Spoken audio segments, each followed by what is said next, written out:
It's too big. Look at verse number 40. This is the part that should make you shout. Then he took his staff, this is David, in his hand, and he chose for himself 5 smooth stones from the brook and put them in a shepherd's bag, in a pouch which he had, and a sling in his hand, and he drew near to the Philistine. Listen. He says, I don't want your sword. I don't want your armor. I don't want your helmet. I don't want your protection. I'm going to take this staff. I'm going to take these 5 smooth stones, where from by the brook, right? I'm going to put them in my pouch, and I got my slingshot in my hand, and I'm walking toward the Philistines, Sister Penny. Why? And I got my slingshot in my hand, just in case if I get there, he's already out there. I can already be ready to take him out if I need to. But don't miss this. He says, I don't want your stuff. Not because your stuff don't fit, but because your stuff didn't help me when I was fighting the lion. Your stuff didn't help me when listen, let me help you. If prayer and praise and God got you through that last thing, don't you dare go changing up your weapons right now. If it was praying to God and being faithful to God, and if that worked for you, grab your staff, grab your stones, grab your slingshot, and you go stand there with God on your side. What are you saying in a physical, in a practical sense, Gary? If it works for you, that's for you. You ain't no, he ain't had no training on how to use no sword, but he was a bad boy with that slingshot. That's all he needed, right? He didn't need anybody else's equipment to carry out what his identity was. For him to be, the Bible says he had a staff. 5 smooth stones, a pouch to hold his stuff in his slingshot in his hand. David took the same stuff he used to win those last battles because he trusted God. Amen. If prayer and praise and persistence got you through the last battle, you ought to have enough sense to know that it'll get you through this one right here. Listen, too many times we find ourselves walking in other folks' shoes, living out their expectations, concerned all the while about whether or not we can really overcome the hurdle this time. And over time, it'll make you start doubting yourself. It will. It makes you start doubting yourself.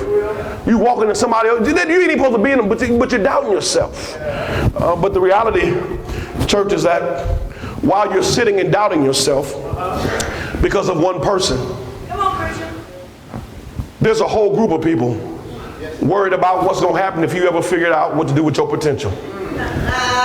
We spend so much time just consumed by that one person, that one thing, not even realizing that if you ever figure it out and give him his armor back and pick up your little staff and your little stones,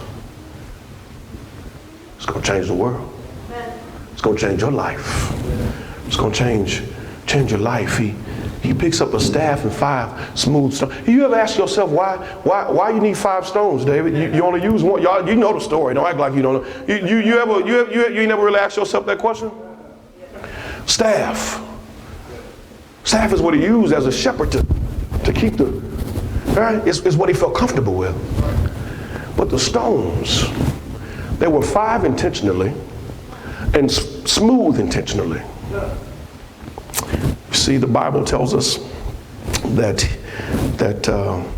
he was not really a happenstance kind of guy.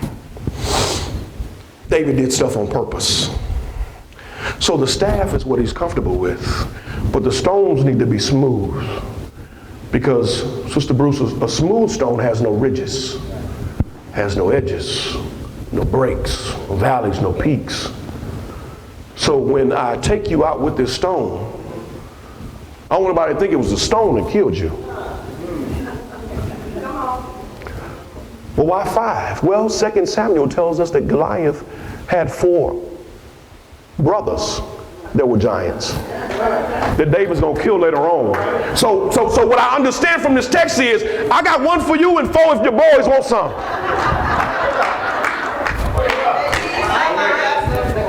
Because they coming.